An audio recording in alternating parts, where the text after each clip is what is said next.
So we just want to open it up for questions that you may have still from what you've heard this day, or is there still something that you really want to have some advice on anything? Like this is just a Q&A session to wrap up the day and just to make sure you go back to your house or hotel in a good way. And we're just a bunch of guys that trying to help you. That's about it, right? Sounds good to you. So you can write down your questions and give them to us. You know, you can do that tomorrow as well, but you can sit here and ask questions as well. So right now is there something you want to share? Is there a question you still have? Yes, sir. Oh, you got it. Oh, there we go. I've just chatted. Oh, this. Yeah, sorry. Yeah. This is how you do it, everybody, or how? It's just to ask a question about eliminating or eradicating, eliminating and eradicating. No, it won't. Churchlessness. That's a word I just coined. Like people who are Christians who don't go to church and think that they can orbit the earth like a satellite rather than land on the earth. But there's a lot of people that we've come into contact with where churchlessness is the culture. And I think this isn't for us, this is culture across, I think, the church of, especially people say post-COVID, but how do we help? Obviously, you can't help them all, but how are we going about eradicating churchlessness where people are not really landing in church and really finding that church, they can do church at home. You know, they can be absent from the church and still be a disciple of Jesus. Good question. Anyone? I'm going to start on this one, and I'm going to try and give a short answer. I know when we first started, it was one of the things we particularly prayed into, because we were launching a church, and we knew that there were people that needed to be part of the church, and we didn't want to be stealing from other churches. So it was something we actively prayed into, that those who had been de-churched, who had been hurt and had left, that our church would be a place for healing and restoration. So it was something we actively prayed into. And for us, a number of those people that came in hurt, and it was our leadership and our consistency and our openness of leadership that helped them make that transition. They didn't so much need to know the vision, but they needed to know our hearts. And as they saw our hearts and they saw our faith working, they began to become more consistent in their attendance and their involvement. And one of those couples is currently on the mission field right now. And, you know, to see them doing that, having been burnt and almost not wanting a church for a while before they joined us, and then to see them grow years later, that for me is the most exciting thing of being about a pastor, is the raising up of people, that they don't stay at that level, they then become ministers themselves, they're going out. And so that was my thought. I mean, I know Pastor Matt, you were the same, you launched. Yeah, that's actually exceptional input. Additional to that, I would say you get what you teach. So if you want to see people healed, you teach on healing. You want to see people filled with the Spirit, you teach on that. So the same thing from a church perspective, but obviously you have to connect with de-church people in the first place. So going outside the walls, creating those opportunities. I'll give you an example. One of the fastest or biggest growing churches in the U.S., when he started the church, he intentionally didn't have meet in his house or do an office in his house. He was in cafes all the time, and he would just meet people, and they're like, "What are you doing?" "Well, we're going to start a church." "Really?" And he's like, "Yeah." And then they're like, "Oh, that's interesting." But then he keep being there, and then after a while, he'd be like, "You know what? Why don't you come over to my house and have coffee?" And it was just relationship building, but it wasn't intentional to come and be a part of our church. And at the end of it, they're like, "Didn't you say you're starting a church?" "Yeah." Like, if you start a church, I might actually come to it. because of the relational equity that they had built in that already, in that relationship. And he did that enough over the period of time. And there was, timing wise, another church had actually closed, unfortunately. But from a positive standpoint, when he started, the first time he started, I think he had 500 people at church. That's not going to happen in most contexts. But the point is that when he came to the city, he knew nobody. And he just spent time in the public, out in the environment, meeting people. And a lot of those people were de-churched Christians.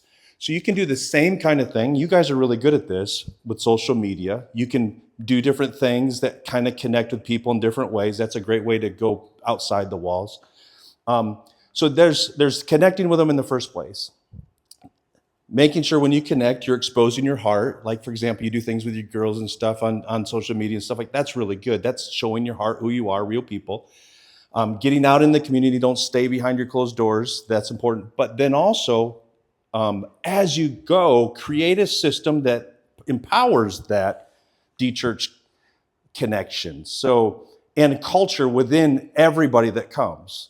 So, for example, in Beirut, there's not a lot of Christians to begin with. Out of 5 million people, maybe there's 5,000 in the entire country.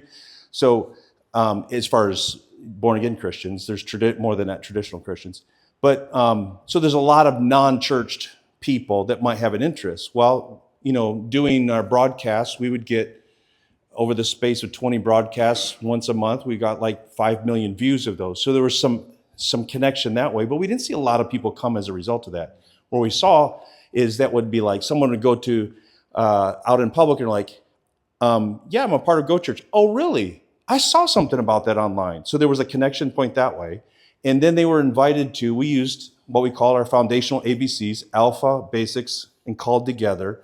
And the reason I'm mentioning this is because Alpha was that relational, easy, safe space as a foundation for everything we were doing. Basics was that next level. You guys, most of you understand what that is. But then Called Together is intentionally teaching everybody who comes into the church about the value of church. So Called Together is all about the church, what it means, how you connect with the church, how the church empowers your identity, and how all those things work together. So it was built into our foundation and development pipeline because you get what you teach. And by doing that way, we also are training everybody who comes to the church the value of that. So when they do alphas and things like that, they're not doing it like come to my home and be a part of my little group, but they see themselves as a part of that bigger vision and bigger piece. And so those would be the points I would mention. Good question. I think the other thing I would add to those, which is kind of coming at this from a slightly different angle, but is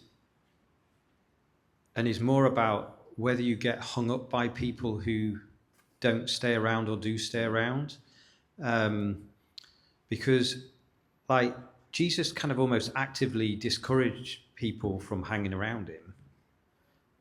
Like in the sense of, like when people started to leave him, when the teaching got hard, and then the disciple came and said, oh, people are going. He's like, well, do you want to go as well? He wasn't bothered about trying to, I think we try and kind of almost get to a point where like, oh, somebody's not come. And we need to care for people, and we need to have the heart for the people who aren't in the church, and what's just been chatted to is amazing.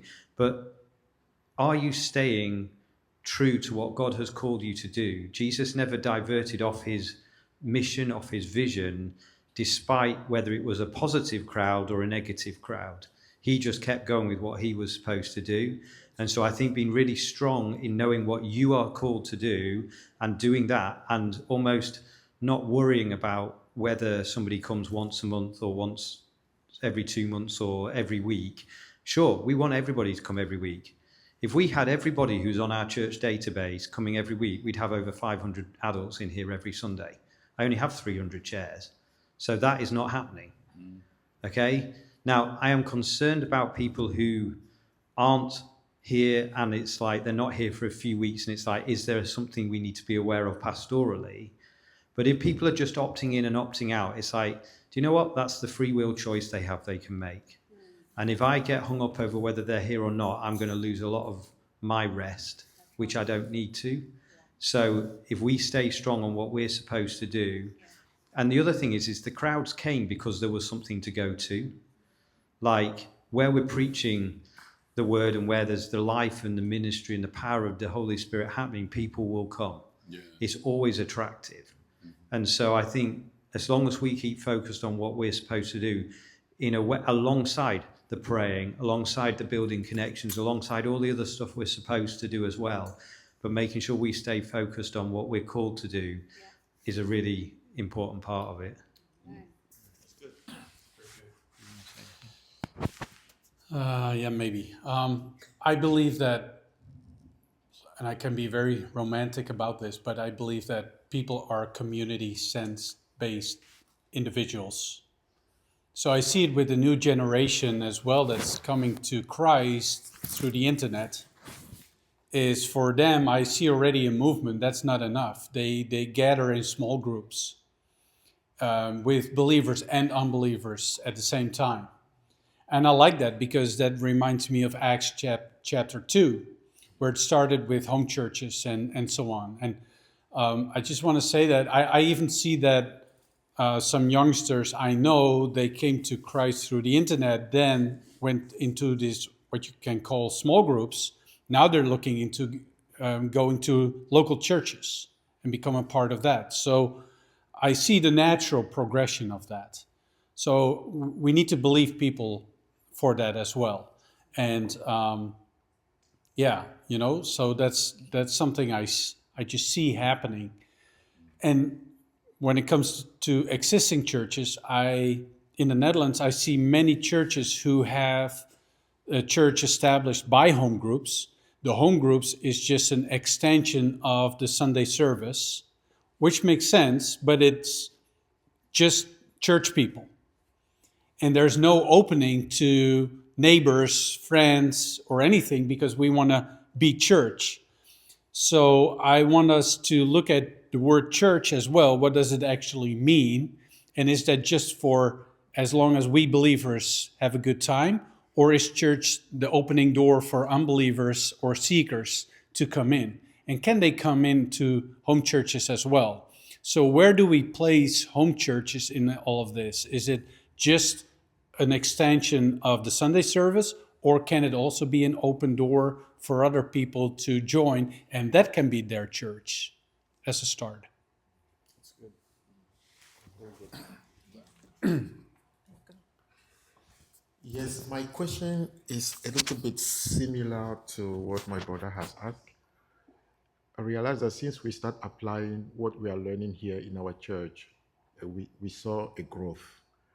But the problem now is that people who are coming, they still have the old mindset, which means they show commitment. Some of them are even in the leadership, but they still have my church back home based on different culture that we had in the church.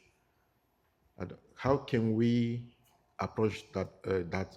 Because they are in the church here, but they are still in the church back home. And online, they have their favorite pastors that they are following. And some of the time, you see they will put a message on our church platform, which is not coming from the Bible study that we are giving them or the teaching that they are receiving, but what they gather from back home or from internet. How can we handle that situation, please?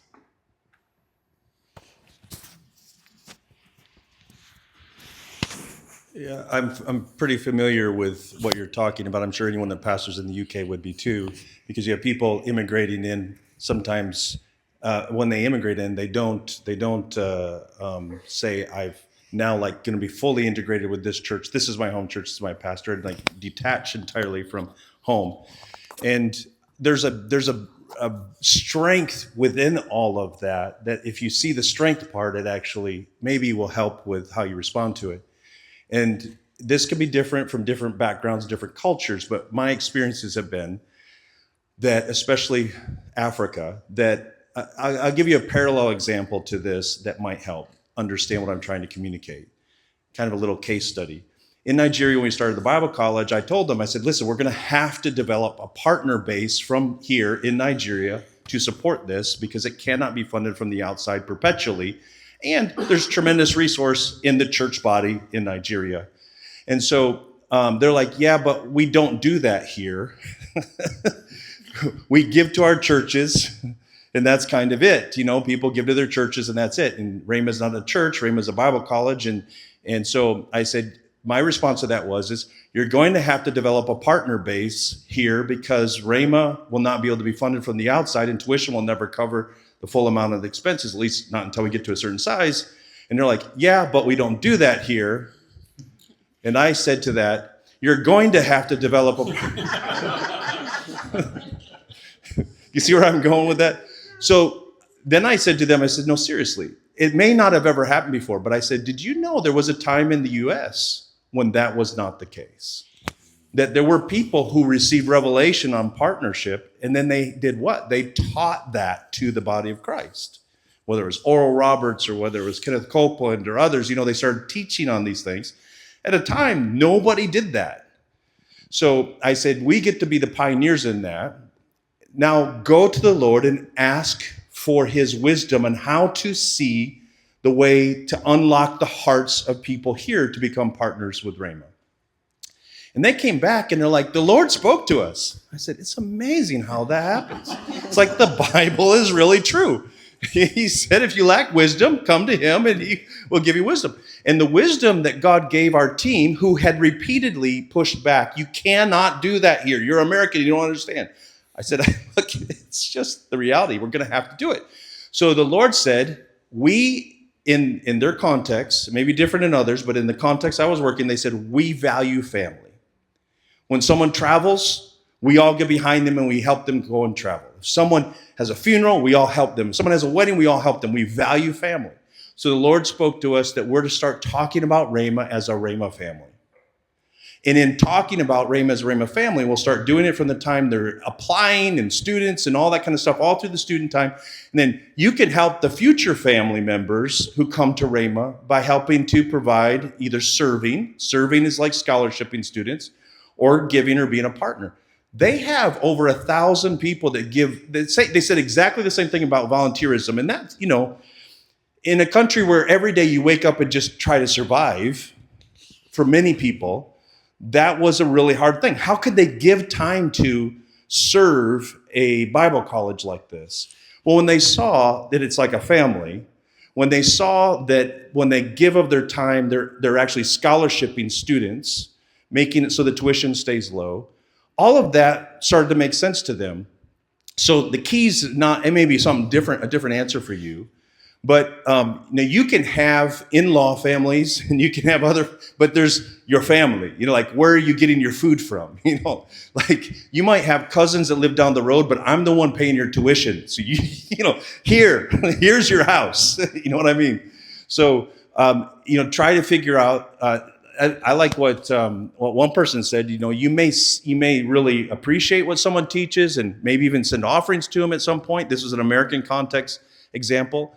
But when you need to be married, I'm your pastor. I'm going to be doing the marrying. When you need to be buried or someone in your family, I'm the one. When you're in trouble, I'm going to be there. When you're in the hospital, I'm going to be there. So you bring your tithe to the local house. You bring your talents to the local house. We build the vision of the house here. And so it's teaching those things, finding the things that unlock the cultural understanding within your people, asking God for wisdom on those things, and really building into that according to God's wisdom.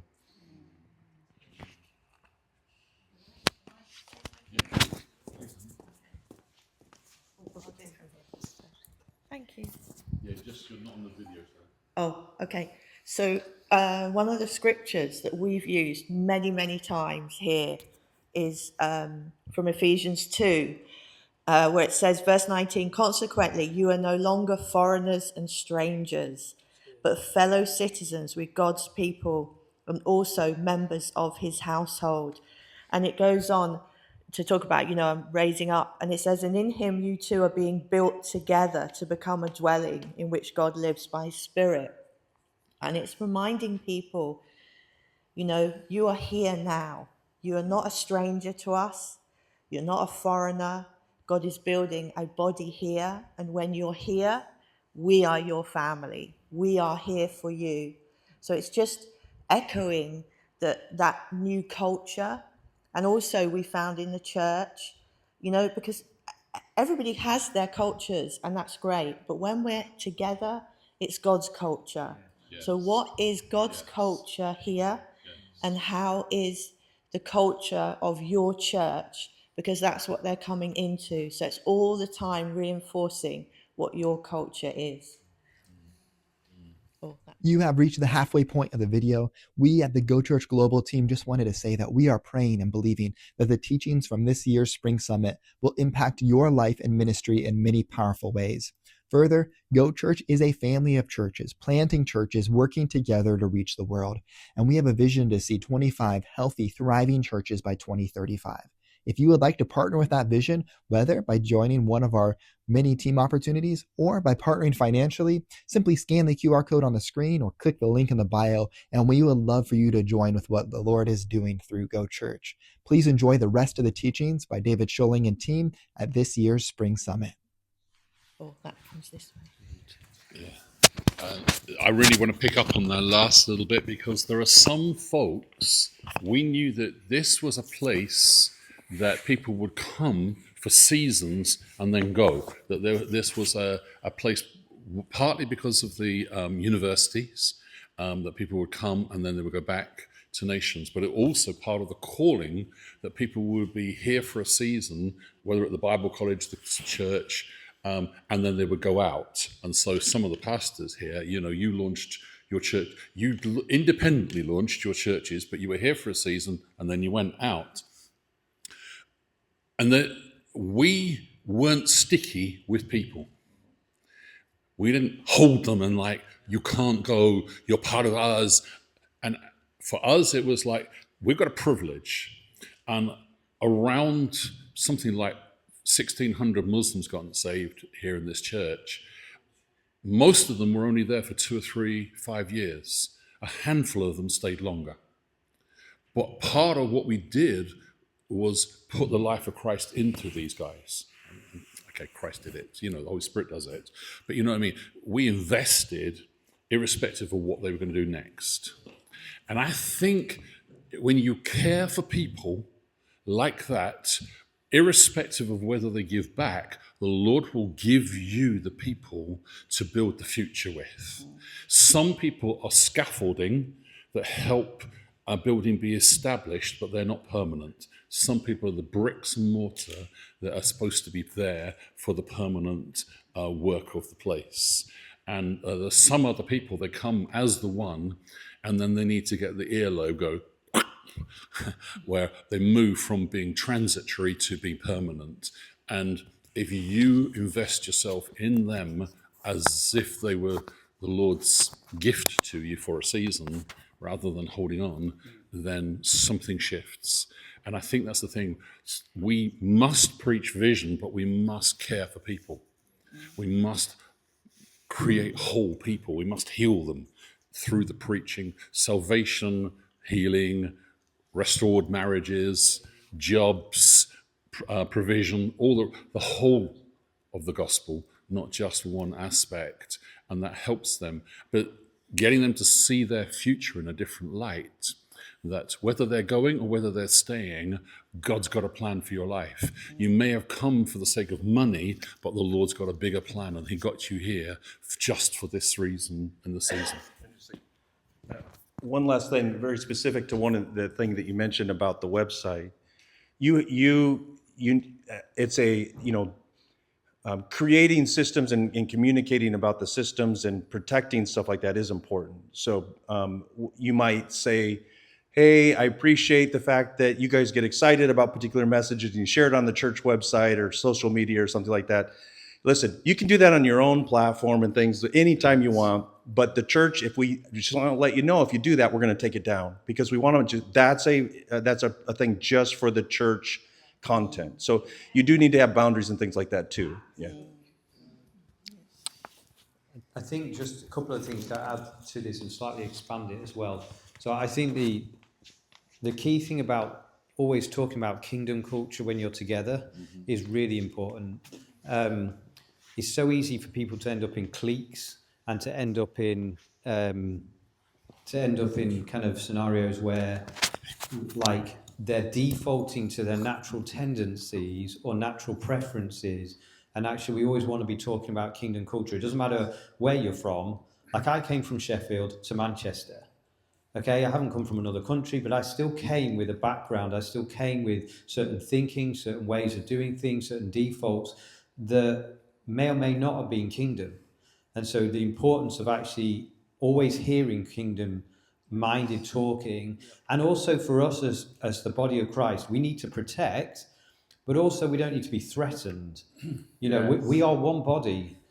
The Lord, as Simone constantly says, he's not coming back for Go Church, he's coming back for the church. He's coming back for lots of different parts of the body and the you know, that we see people who are proclaiming the good news.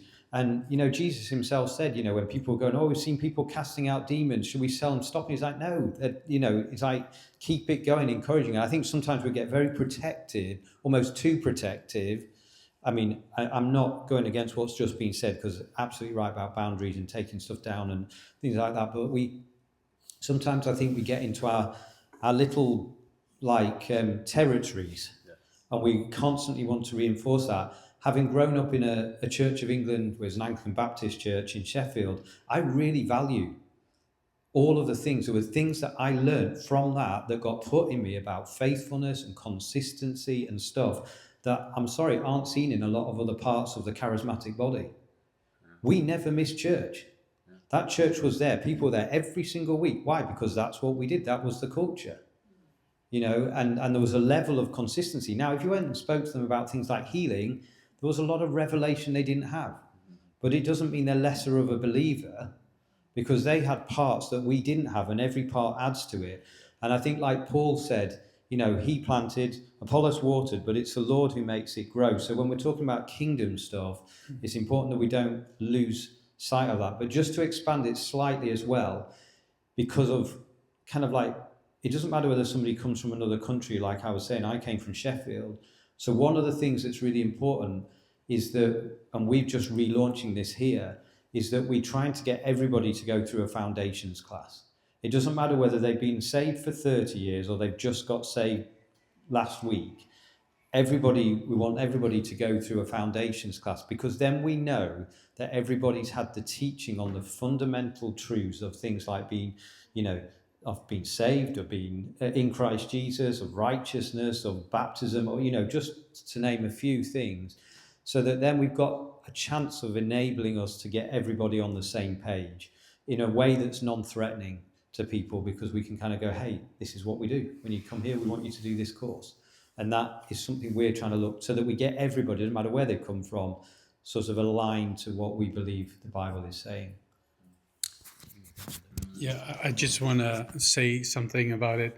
Isn't it funny, like 4 different answers to one question, but I think there's something in there for you. I noticed that when I started a church and the church was happening, it was a church for the believers who became unchurched. So we have many people come in who previously had been going to different churches. And they would talk to me about what they didn't like about their former church, and so okay. And then a year from then, they started talking to me about I should implement those things that they didn't like from their previous church. And I went like, wait a second. So it made me realize that when we talk about, well, the kingdom culture, of course, that's like 3 thumbs up. But the culture that we're doing sometimes things partially. So I'll go again with this, okay? So I knew that our church, our culture had this, and this. But I would give them a focus shift. I would ask them about what they didn't like about the former church, what was mediocre, or what was really good, what stood out in that church, what was something that was excellent. And what can we learn from that? So instead of focusing on the negatives, like you're not doing this at church, I made a focus shift to say, what was good at your former church that we can learn from? And are you willing to help out with that? And it's a complete focus shift, and they went. And it helped them to get past that thing of my former church is still there. They were able to let it go because now they had purpose and focus again. I think I pastor a church that experienced something similar at the outset, which most times you hear the word back home we did this, back home we did that. And I think one of the key things that really helped us was the fact that we started setting out a culture, started defining our culture. Because if you don't define your culture, you stand a risk of letting people define the culture and you veer away from the vision. That's number one. Number two, also looking at it from the people who come in, you must realize that a lot of them are just on a journey. There's a very strong, Africans have a very strong cultural pool.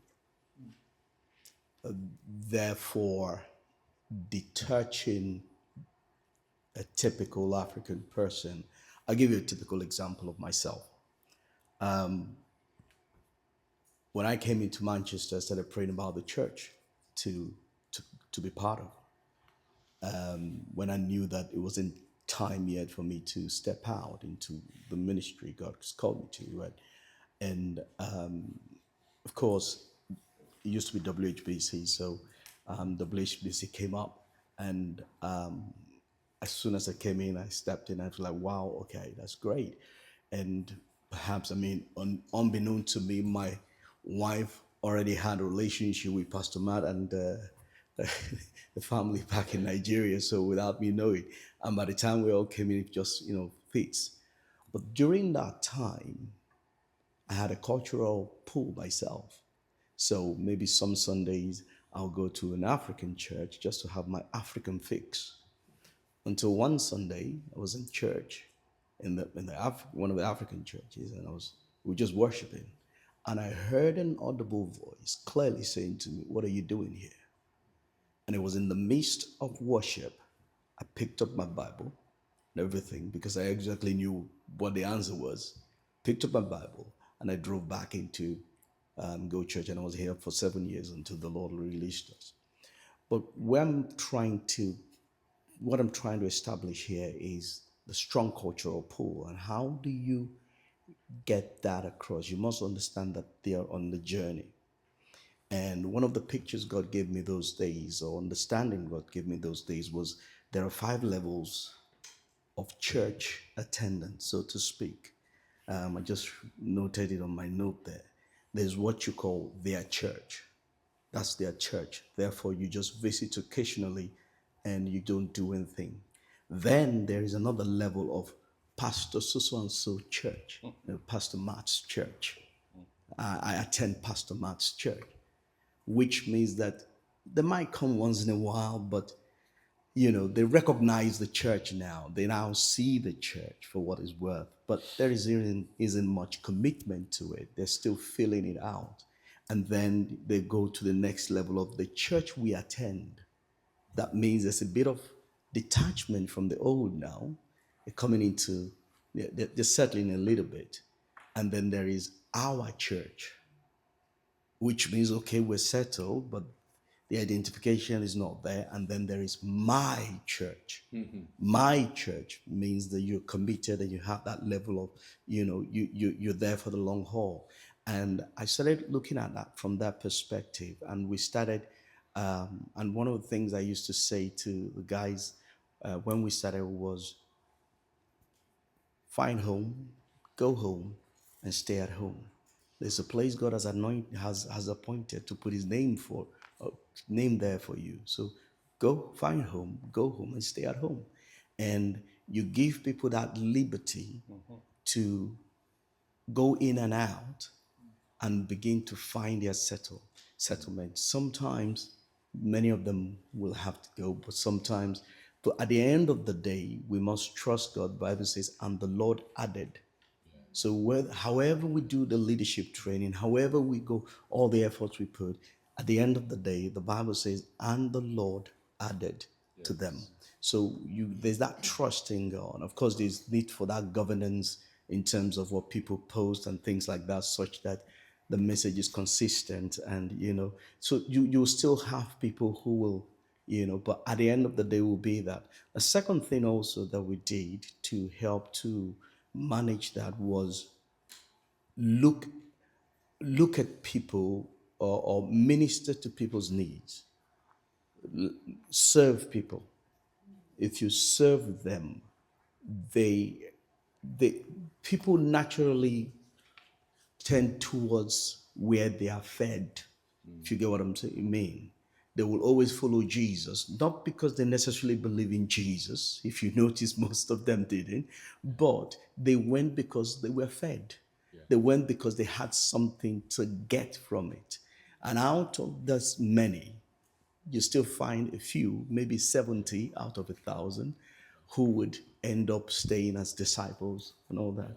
So, and with that, you can begin to grow your team. That's great. Immense wisdom. Pastor Julie, behind. That's really good wisdom.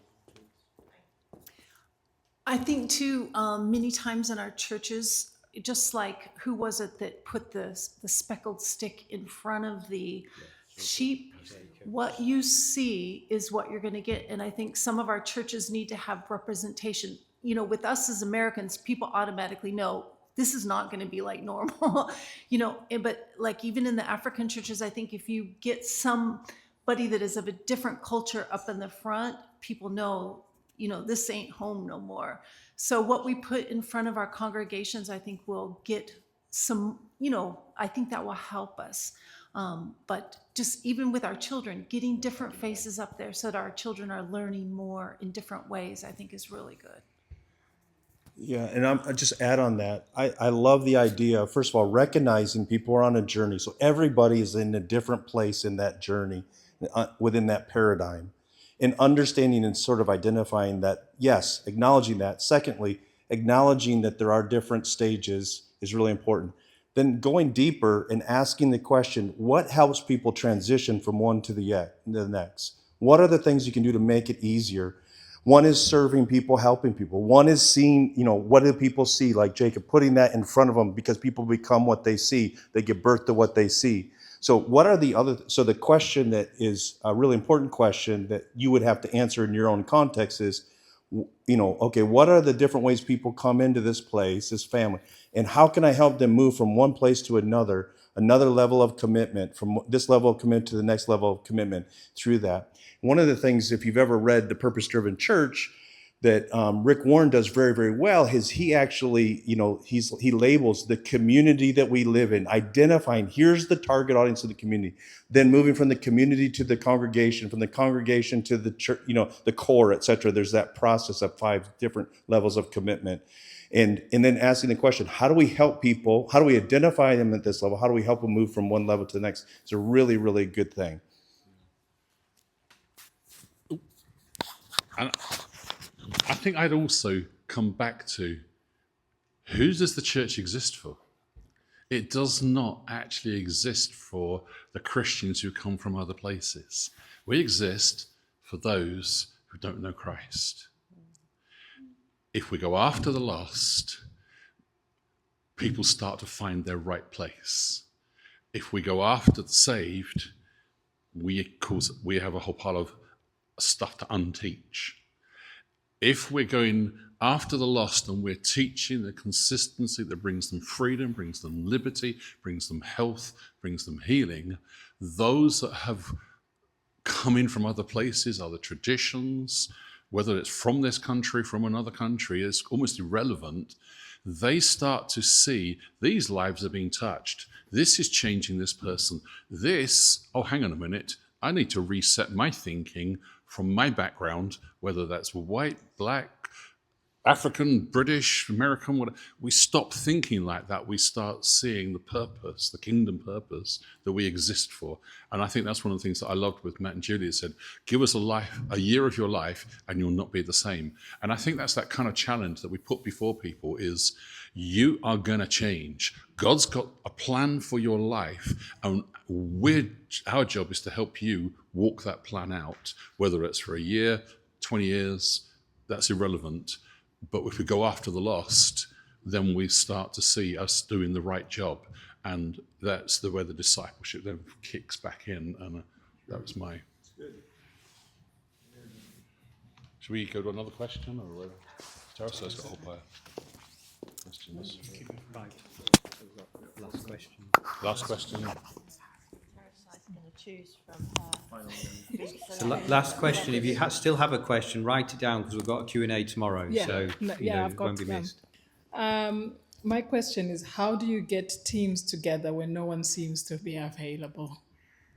I think that'd be a good one for tomorrow. Teams meetings. Do you mean team meetings? Yeah. Would that be a good one for tomorrow? We can answer it further tomorrow, but a quick response to that is in today's digital world, there's all kinds of solutions to do that.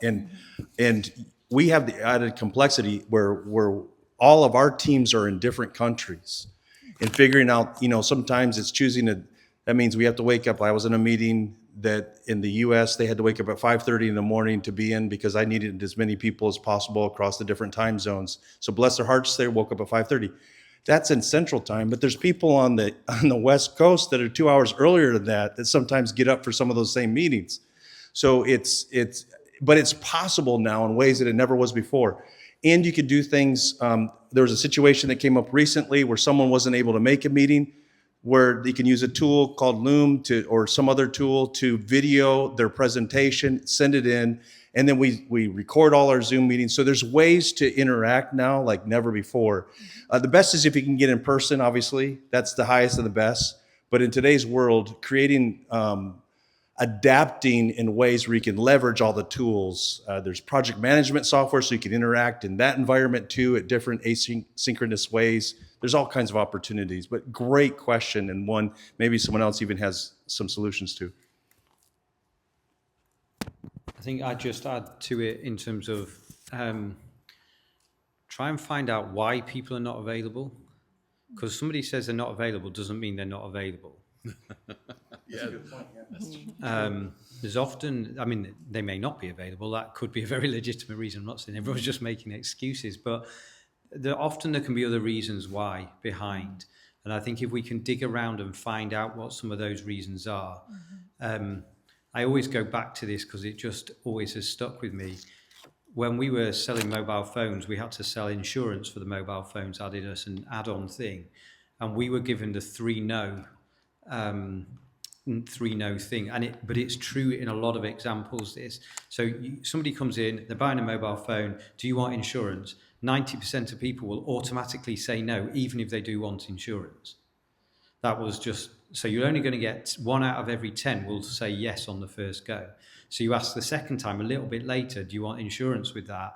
Then I think it went to something like you'd get another 10% would sign up at that time. But if you went a third time, you'd get the full amount, basically, of however many really genuinely wanted it. So after that, there was no point asking anymore. I think that's something like that the research said. But that's always stuck with me, that people are default almost to kind of say no when you ask them to do something. So then finding out why behind that and digging around a bit and then finding another way in to try and tease out or help you to bring out the yes is always an important part of this. And I think the other thing that we're very, very good at, which is really bad habit, is we're very good at saying people's no's for them. So we go, oh, well, I'll ask them because I know they won't do it. And then or they're busy, or they can't do this. And so then we've just immediately said, well, it's not going to happen. And our faith is rewarded at that point because they don't do it. But you also, that question you said about the insurance, you actually turned it around and you started to say, now you're going to need. Yeah, so then you flip it around. Your way of overcoming the sort of no is to go, well, you'll be wanting this. You start sowing the idea that somebody wants what you're about to give them or offer them, and that they need it. And then from that point on, it's far easier to get engagement. So instead of almost when people go, oh, can anybody meet at this time? I automatically know when I see that on a WhatsApp group, it's going to be, there's just going to be no. Or what time can everybody do? Well, everybody can do on every other time from each other, so nobody can do it.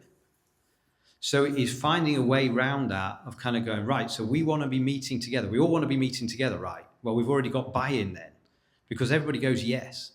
People are sheep, they follow. So if you can just get that kind of mentality in, it just helps to start to frame questions, frame conversations around the positive, the faith expectancy in a real practical way will often start to overcome some of these things. We can go into it more tomorrow, but that was just a little bit to add in.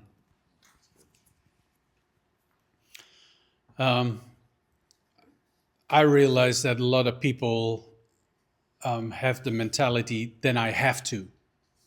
And that's where they kind of put up a boundary or a wall that they don't want to or make themselves unavailable.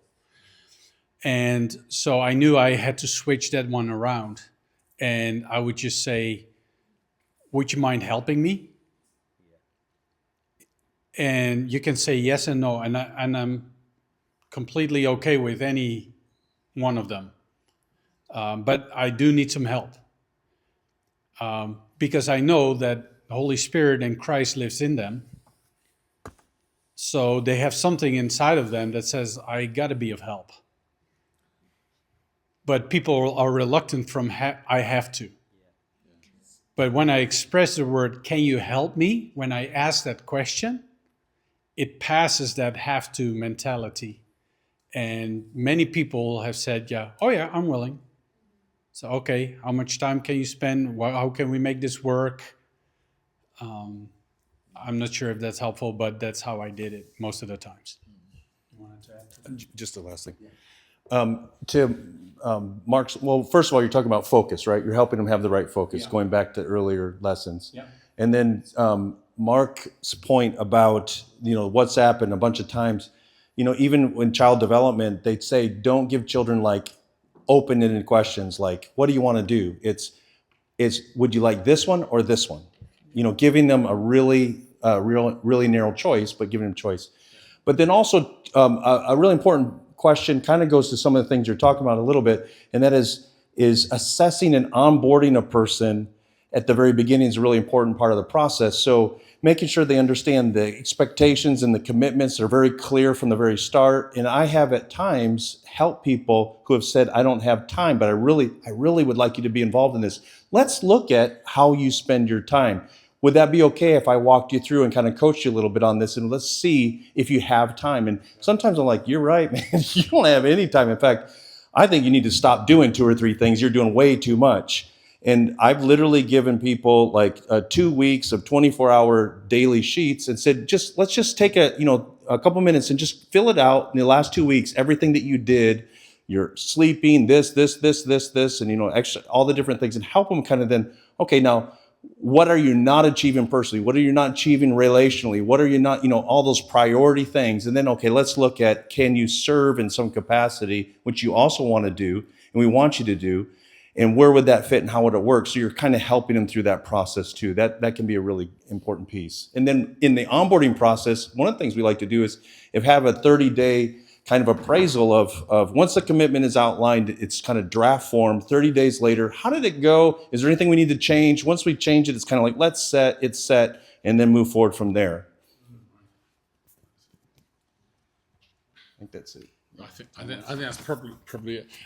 I think also, bigging up those that have taken steps and getting their testimonies of how it is then worked in their life, celebrating the wins. Teresa, you're a tremendous witness on that because of how we've seen it working in your life. So as a pastor that's watched what you've done, as you've served, as you've done things, I've seen how God's given you success.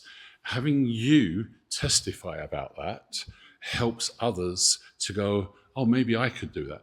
That's why we do the 90-day tithe challenge is, you test the Lord in this and see if you aren't in a better place. And I think sometimes we need to put challenges before people. It's like, God's faithful.